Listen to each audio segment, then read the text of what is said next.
Ang mabuting balita ng Panginoon, ayon kay San Juan.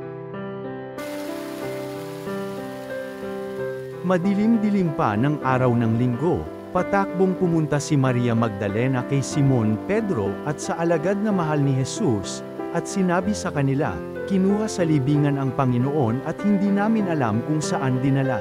Kaya't si Pedro at ang nasabing alagad ay nagpunta sa libingan. Kapwa sila tumakbo ngunit si Pedro'y naunahan ng kasamang alagad. Yumuko ito at sumilip sa loob.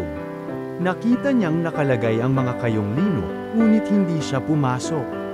Kasunod niyang dumating si Simon Pedro at tuloy-tuloy itong pumasok sa libingan. Nakita niya ang mga kayong lino, at ang panyong ibinalot sa ulo.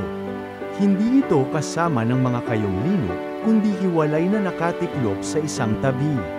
Pumasok din ang alagad na naunang dumating, nakita niya ito at siya'y naniwala.